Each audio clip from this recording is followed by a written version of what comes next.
What's going on, car family? I'm Ben Wayne. Thank you for joining me in another video. Today I'm in one of my favorites. This is the 2023 Nissan Z. Now this is a car that obviously has a cult following. If you even remotely are interested in cars, you know about the Z. So this is the 7th generation. It's a vehicle that's been designed to pay homage to previous generations of the past. Most importantly, the 240Z. You'll notice that in the styling here.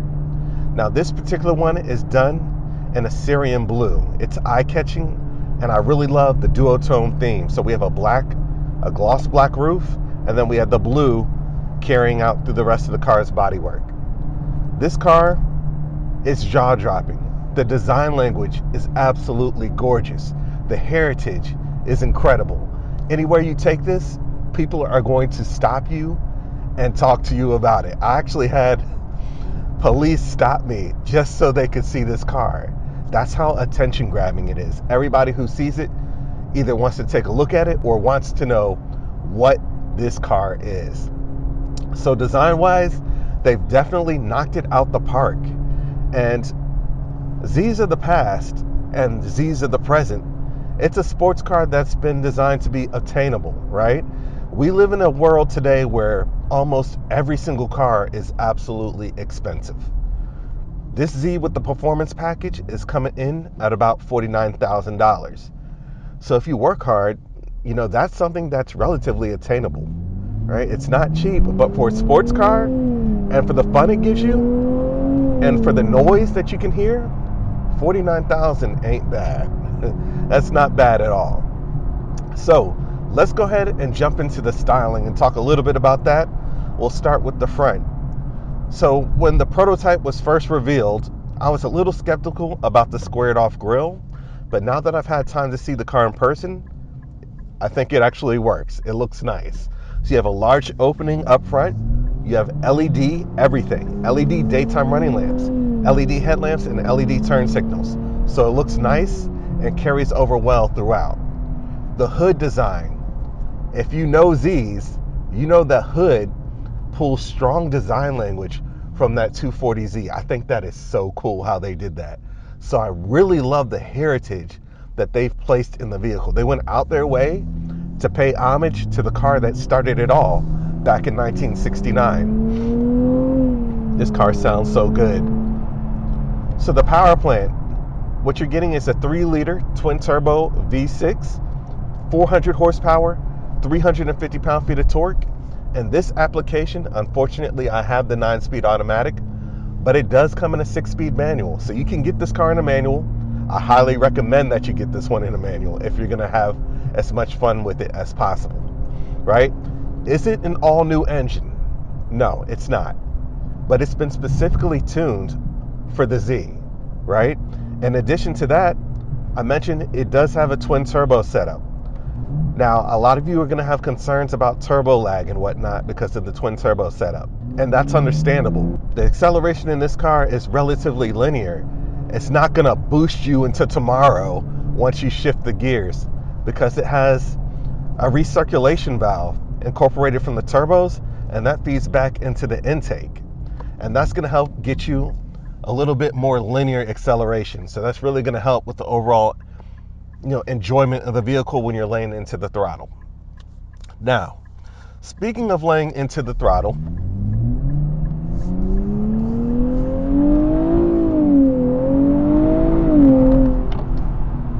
this is a vehicle where you can enjoy all of its power, right? Vehicles like this are extremely fun, arguably a little bit more fun than some of the supercars we've tested, because you can use all of the power. Right? If you're in a Bentley GT Speed or, something like that, something to that extreme, you'll be doing 120 before you know it, and you'll be in trouble. In this car, you can really lay into the throttle, shift those gears, hear the drama, feel the drama from the suspension, and hear the engine, the exhaust. You can enjoy all of that, right? Without going 200 miles per hour. So the power is definitely usable. And that makes the fun factor on cars like this go off of the charts. So the handling, the noise, all of that, the thrills, you can enjoy all of that without having to take it, you know, to the Nürburgring or something like that, right? This is something that's extremely enjoyable. Now, coming over to the side profile, it has that classic side profile that the 240Z had back in the day, just modernized, right? So you'll notice right off the bat, you have that traditional roof that slopes back into the rear hatch. Everything is proportional. The classic proportions on vehicles like these always work, with the long hood and then the short rear end. So it's like a classic GT proportions, right? Now, speaking of the long hood, this is technically a front mid-engine configuration. If you pop open the hood, you'll notice that V6 has been pushed back. So it sits just maybe a hair above that front axle. And that's going to give you the ideal handling proportions that you would want on a vehicle like this.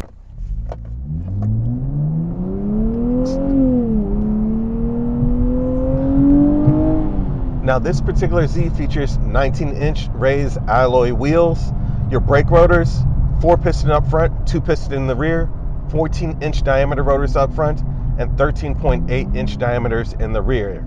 That's all part of the performance package that you're getting. This one also is equipped with a limited slip differential, also part of the performance package. So if you're getting the Z, if you're looking at it, I highly recommend getting it with the performance package.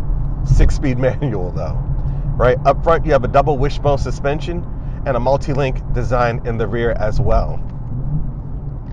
This car is just so much fun to drive. See, watch, I can lay into the throttle here without going 100 miles per hour and still get all the fun that I want.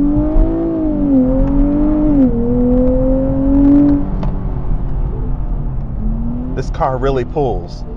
Now, I will say, guys, in this vehicle, you know, don't let the fact that it's a Nissan Z fool you. You can get yourself into some trouble in this vehicle because even in second gear, the car breaks loose a little bit. And I've tested it in different temperatures. It's particularly cold today, so I'm not going to go too hard. But the car will break loose, and you have to be able to be prepared for that. You have to know how to handle it, right? So don't go buying this car and just go full on throttle, you know, throw your foot down and just shift and think you're going to be able to get away with that, because you'll find yourself wrapped around the tree. So I just want to put that disclaimer in there. Respect the car the way it needs to be respected, and be honest with yourself in terms of the driving skills that you have. You know, check out driving schools, you know, take this to a track where you can have a professional coach you through how to handle the physics of a car like this, right? Don't just go buying it and thinking you're getting the skills with it. All right. Anyway, going back to the rear of the vehicle, of course, you have the exhaust system, which sounds incredible, but also looks great the way they have incorporated that into the rear design. But my favorite aspect of the rear are the tail lamps. Now, for those of you who are familiar with the Z brand, you know that design language was pulled directly from the 300ZX, which is also a beast of a car. My brother actually has one, a gold manual 300ZX twin turbo, and I love how the interpretation has been executed on this vehicle. You know, it pays homage to that vehicle, which is a beast in its own right, right? So from the exterior perspective, the sound is there. The looks are definitely there, right? This thing is jaw-dropping. Any angle you look at it, it is jaw-dropping. The performance is definitely there. You're getting 0 to 60. I've tested 4, you know, so the performance is definitely there. The power is there. Fuel economy, if you care about that, it's like 19 city, 29 highway or something around there. But the fun factor, absolutely off the charts. Off the charts. So let's talk a little bit more about the car, specifically the interior. So 80% of this car is new. 20% is reused or, you know, rehashed over from the 370Z. And I'm fine with that. In an era where manufacturers are mostly focusing on selling crossovers and boring SUVs, we were still able to get a 7th generation Z, right? So I'm not going to knock Nissan on any of that. Being able to reuse a lot of the parts cuts costs, but it also reduces the price point for the consumer. People like you and me who are interested in buying a sports car but don't want to break the bank. You know, you don't want to have your family skipping meals because you wanted to buy a new Z. So Nissan took that into consideration. So when you look through the interior, you'll notice there are some parts that are carryover from the 370, right? For example, the e-brake or the air conditioning controls or your door panels, right? All of that is carryover from the 370. So you're going to see a lot of things that are familiar, but you're also going to see a lot of things that are absolutely new, things that were in much needed of an update. For example, the touchscreen display system. You have Bluetooth, wireless Apple CarPlay, Android Auto, stuff that we were lacking in the previous generation. The previous generation was on the market forever, right? And now this car has gotten a much needed update. So a touchscreen display system with the physical buttons underneath the screen is much appreciated. Thank you, Nissan. Coming lower, we do have USB controls as well. The center console is simple and sweet. You have your start-stop button and then your drive mode selector as well. So everything is where you would think it would be,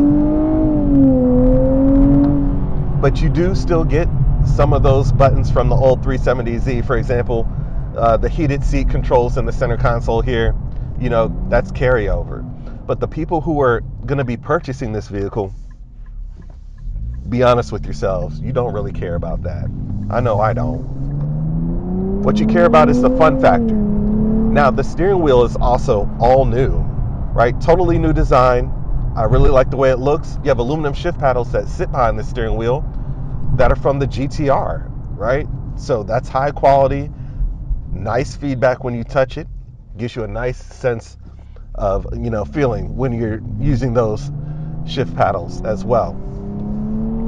Now the stocks, the turn signal stocks, the windshield wiper stocks, that's carryover from the 370. But again, that's stuff that you don't really care about. It cuts down costs. What's new is the 12.3 inch thin film transistor display here, right? That's fully configurable. And it's modernized. If you look at what was in the 370, that dash was outdated years ago. And I'm really glad to see that they've incorporated a thin film transistor display here. So it's updates like that that really carry on the lifespan of this car. The seating is exactly what you would think it is, right? It is firm. This is a sports car, but it is heated. I do appreciate the heated seats. I know the previous generation had it. It goes well in this generation as well. You know, coming towards the back here, you'll notice that there is a cross brace there. That's for enhanced rigidity, just like you would think it is in a car like this.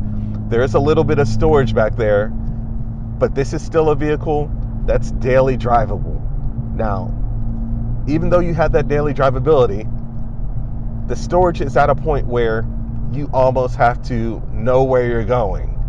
You know, don't take this car out and think you're going to be making a random Costco run. You're obviously not doing that unless you're getting that $1.50 hot dog special, right? You're not making any major trips where you're getting bulk items and throwing them in the back here. That's not what this car is for. So you should already have another car to do that. And thanks to Nissan's price point, that is something that is very possible.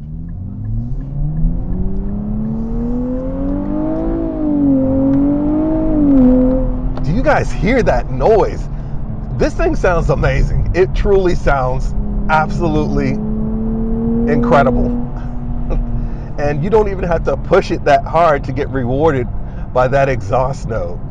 You know, just a few years ago, people were saying, oh, cars with turbos sound awful. The proof is here. You know, I beg to differ. This sounds absolutely incredible. Now, for those of you who don't like noise all the time, you just take it to a higher gear and it's not that bad, right? So, but for those of you who buy this car, you're probably going to want the noise. That's what you got it for. you didn't get it to have a quiet cruiser. You know, you can have a sedan for something like that. But in my opinion, Nissan has done an absolute amazing job with this 7th generation Z. You know, there's no numbers. It's not 370 or 350. It's just the Z now. The power output is off the charts for a car that really isn't as heavy as some of the other cars on the market. You know, this car weighs about 3,600 pounds. And like I said, you're still breaking loose in second gear if you're not careful, right? So there's going to be people who are going to take these cars and give them even more power. And that's fine. But I'm here to say, if you just want to buy this and keep it stock and have it as something fun to drive on the weekend, you know, you can do that without question, because it doesn't really need the power. It's that noise. I love that noise. So the last thing I want to mention about the handling is the steering. In this generation, you do have electronic power steering, not the hydraulic steering. And a lot of you guys are going to say, yeah, you know, that feels a little artificial. You know, the steering, it feels pretty good in this car for having electronic power steering. So I will make mention of that. And plus, you know, in the hydraulic setup, you know, that could take a little bit of horsepower off the top, you know, maybe 5 to 10 horsepower. So that's just something to be said. But for what it's worth, if you were concerned about the steering, it definitely feels nice and adequate for this application. So it's not going to leave you wanting for more feedback in terms of drivability and handling. All right, so that's my thoughts on the new 2023 Z. I'm going to enjoy this car until Nissan comes back to pick it up, because it is that much fun to drive. Let me know what you guys think about this one in the comment section. It's just a gorgeous piece of machinery. Please remember to like, share, and subscribe to my YouTube channel. And until next time, I'm Ben Wayne, the automotive reviewer that YouTube deserves.